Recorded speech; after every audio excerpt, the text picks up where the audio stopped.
Wake up, darling glory. What makes you seem so sound? That revenue man, he's a coming. Don't tell a steel house down.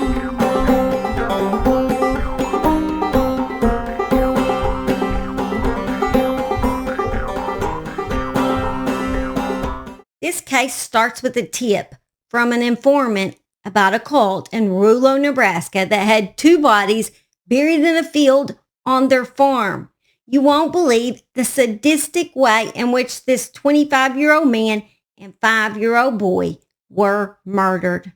I want to warn you before I begin, it is one of the most gruesome murders I have ever covered. It involves torture, child abuse, goat abuse, yes, goat abuse, and exexual abuse, and some very evil characters. Viewer discretion is advised. Hello, my name is Holly, and this is The Murder She Shed, the place we discuss the dead right from my she shed. Do subscribe if you dare for crime cases that are rare right in my crime lair. Let's begin. This was not the stuff of rural Nebraska with its limitless blue horizons and endless acres of golden summer wheat and friendly socials. This story takes us to a farm in Rulo, Nebraska. This farm was led by survivalist Mike Ryan. He kept the farm running like a military-style encampment. Mike Ryan was born in 1948. He had a pretty average childhood. Other than his mother, well, she liked to rule the roost. He was raised up as a Baptist and became a high school dropout after he shot some of his toes off in a hunting accident and missed a lot of school. He just couldn't seem to get caught back up after that and ended up dropping out. He did lots of odd jobs after he quit school, finally sticking to truck driving. He also fell in love with a woman named Ruth, and they had some children. After a few years of truck driving, Mike ended up having a truck accident that caused him to have to need a back surgery. This laid him up for months. During that time, he started attending meetings held by a man named James Wickstrom and also smoking Mary Jane daily to help with the back pain. Wickstrom preached anti-government sentiments and racial theology. At first, Mike thought his beliefs were crazy. It went against everything he was taught as a Baptist. Wickstrom's teachings taught that Jews were evil, even though he had been taught that Jews were God's chosen people as a child. The more he listened to Wickstrom's teachings, the more powerful he felt. Wickstrom started teaching to get your flock together and prepare for the Battle of Armageddon, which they considered it to be the battle of the white race against all other races. Mike started using something called the arm test in order to speak to God, or Yahweh, which is the word they used for God in his cult. Wickstrom had showed him this test. Mike would hold a person's arm and shoulder and ask a question of Yahweh to learn his will. If the answer was no, the arm would drop. If the answer was yes, the arm would stay up. Mike started to believe he was a prophet of Yahweh, and he was able to manipulate people into thinking the same thing. Mike began to refer to himself as King of Israel. His followers were men younger than Mike, Dennis Mike's 15-year-old son, Jimmy Haverkamp, and Tim Haverkamp, who was Jimmy's cousin, were some of his followers. Also, Jimmy's sister Cheryl, who became Mike's second wife after leaving her husband, and not long after that, he would marry Jimmy's mom, whose name was Maxine. Since Mike is a mighty prophet, he can now have an unlimited amount of wives. Funny how all these great cult prophets believe this. Somehow their made-up religion always includes this law. Strange how that happens, huh? Then additional followers was James THIMM and David Andres, who was good friends with 25-year-old James. Rick Stice, and Rick had 3 children. One of those was 5-year-old Luke Stice, who becomes a victim in this story, unfortunately. In this story, Rick's wife has died of cancer, leaving him to raise the 3 children. Mike offers to help Rick with his farm if he can move onto Rick's land with all of his followers, so they can fight the Battle of Armageddon all together. From here, the story gets to be a farm of horrors. The group began stealing from other farmers. They were stealing anything they could pawn or sell, including cattle. They were using the money to buy weapons for the battle.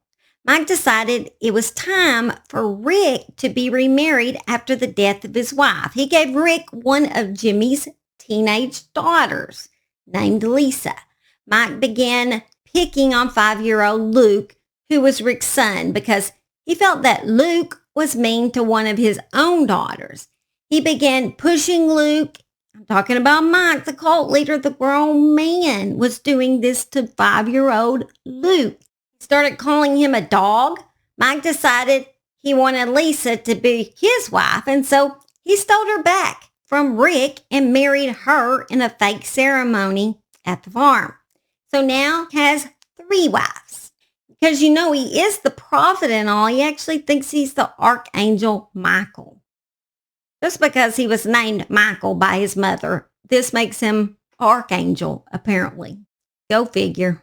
Now, after Mike got Lisa back, he realized that she was pregnant by Rick. This made him mad that Rick had the audacity to get her pregnant. My gosh. So this is when Mike decided that Rick should be punished for this behavior. And Mike announced to everyone, since he was king of Israel, now Lisa would be queen of Israel.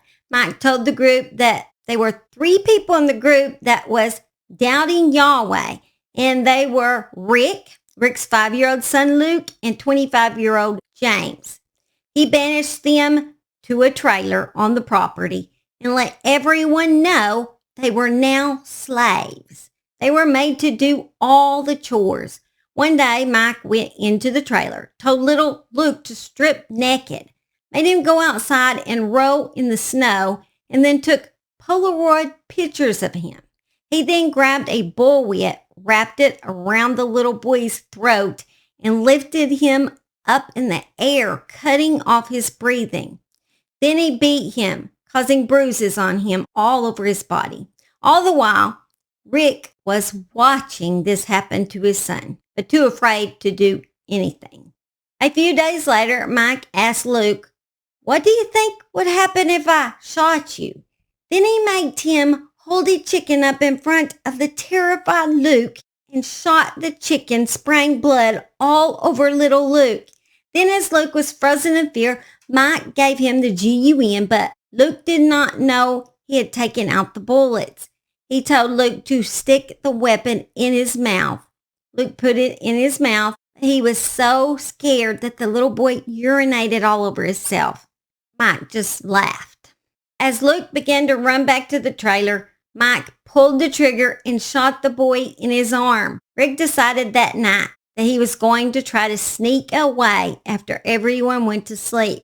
For some reason, he decided not to take his 3 children with him, even though Luke was in extreme danger, as he was going to come back for them, he said. But he left for a week before he came running back to the cult farm.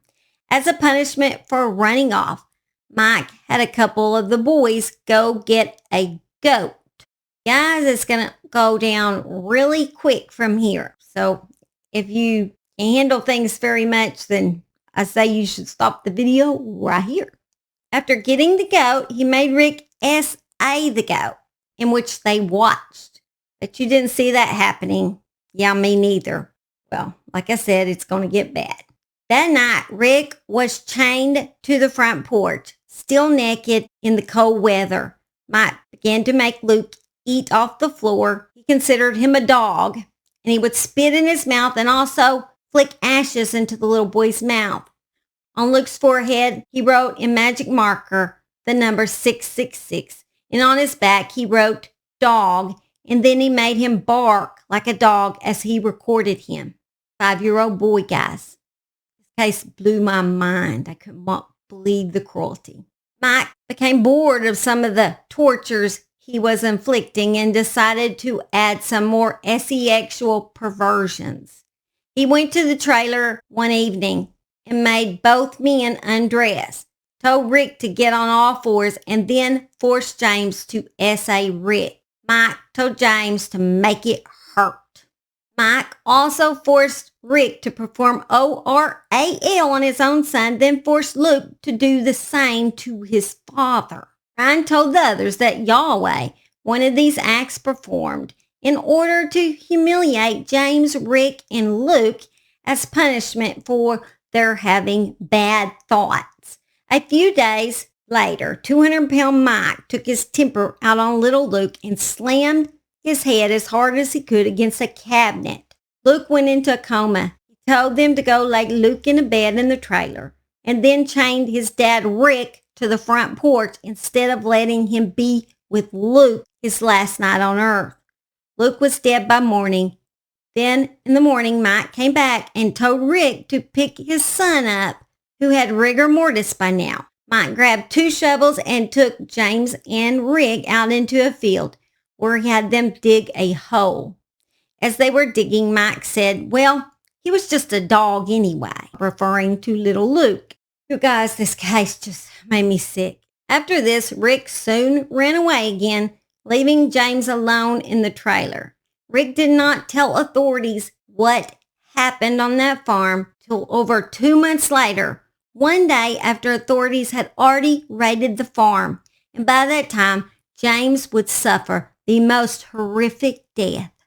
Mike's son Dennis got mad at James and shot him with a bullet through his cheeks. James was just put back in the trailer like it was no big deal. Mike became convinced that James had poisoned a turkey that the family had cooked. So James was made to essay a goat, and he was made to do this on multiple occasions. It wasn't just the one time, because I guess apparently Mike got off on this kind of thing. I don't know. He was no longer allowed in the spare trailer since that was where a freezer was kept with some food in it. James was then chained in a hog shed. A few days later, Mike told the other men that Yahweh was mad at James and that all of them would be going down to the hog shed to punish James. After all the men walked down to the shed, Mike had James unchained and made him get undressed. He told James to bend over a ferrying crate. A ferrying crate is a container used for a pregnant sow so she doesn't crush her piglets after they are born. Here's a picture. Mike informed James that a shovel handle was going to be pushed in him as a punishment. Mike greased the end of the shovel and pushed it in James about 5 inches. James moaned and clenched the bars of the crate in pain. Mike turned around and told the men that they had to take turns doing this to James. When James heard this, he stood up and said, I'm sorry, Mike. I am sorry if I offended Yahweh. To this, Mike told the other men to grab some wire and tie James to the crate. All the men had their turn, and then Mike said he had not been punished enough. So they all had to take turns probing James, but this time they went 8 inches inside of James. It was later learned that the handle had been inserted 2 feet inside of James. 2 feet, guys. I can't even imagine what 2 feet. Like, what is it up to here? Like, I don't even know. They chained James back up and left him doubled over in pain that night. The next morning, they all came back and tied James up with baling wire and tied him to an overhead auger. Then they gave James 15 lashes each with a bullwhip on his back. James screamed in pain, begging them to stop. The next morning, the torture continued as James was wired back up to the auger bar, and they each took turns bullwhipping, hitting James on the chest this time. After that, Mike told the men Yahweh told him that he wanted them to shoot James's fingers off.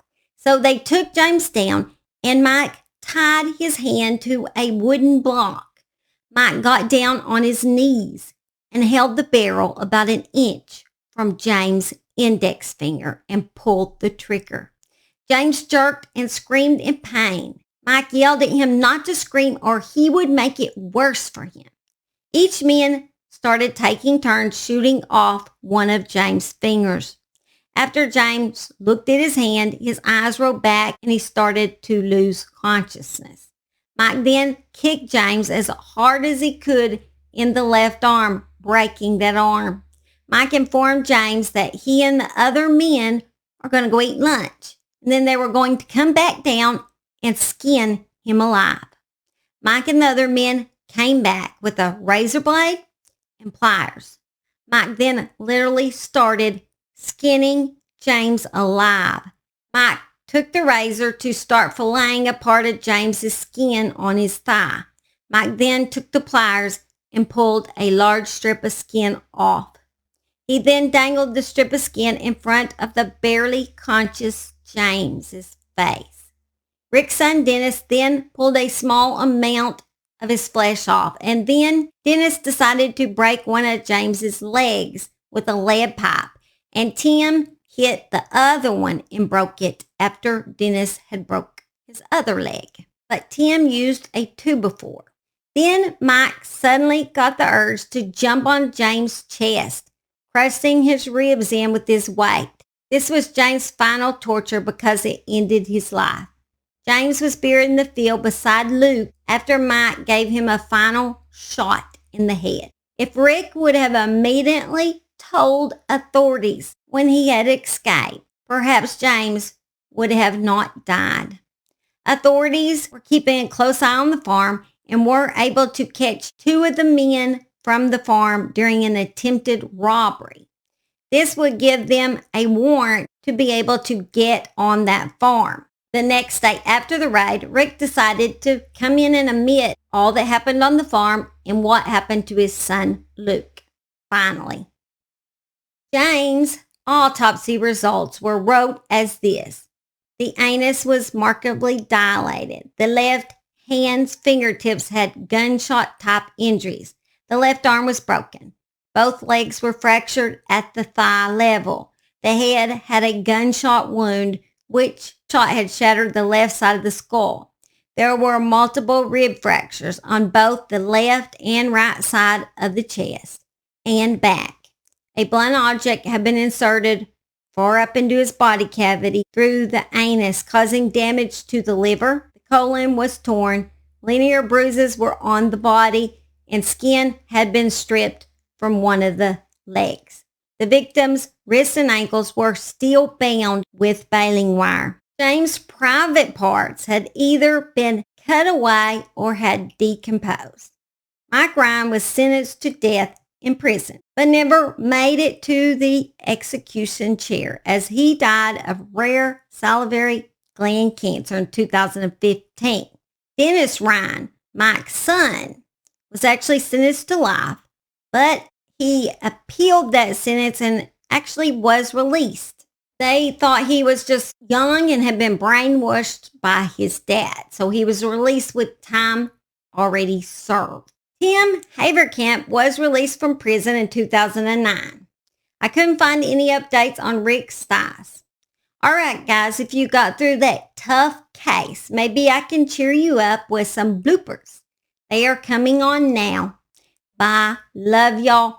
Have a great week. And thank you for joining me at Suspense She Shed Sunday.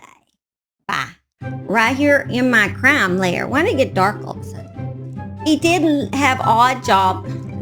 When he's able to manipulate. He would marry Jimmy's Rick and Luke as punishment for their having had thoughts. Bad thoughts. Having bad thoughts. I don't know what I'm saying. saying right now. Roll to the robot. For their having had thoughts. So she doesn't crush her piglet. You mess with my heart. Now you want to make me start. 'Cause you're scary as a nasty fart. No, I should never be a songwriter, I guess, 'cause I suck. Suck at rhymes, but I like them. There's them stinking red birds again. Sidetracking me again. Look, you Bubba. We're not gonna do that right now. We're not gonna do that right now, Bubba. We're not gonna do that right now, Bubba. Samo. You guys know what he wants, don't you? We'll see how this goes. I don't know why I put so much eye makeup on today. I guess I can't see in my bathroom, and I just got out again. When you get old and you need bifocals, I can no longer apply makeup because of this. Old age sucks. And look at myself, I look like a freaking clown every time. I'm like, what the heck happened in that bathroom? Did I think I was going to clown school? Of course, I'm tangled mess. Welcome to my world. In the murder session. I'm surprised I even have one subscriber, honestly. Now what? Shit, right now it's full. Oh my God, he has needs, you know. And his needs should come first because he's full freaking rotten. Somebody tell me how to train this dog. I know someone's got a German Shepherd out there that has some advice on me now. Wake up, darling glory. What makes you sleep so sound? That revenue man,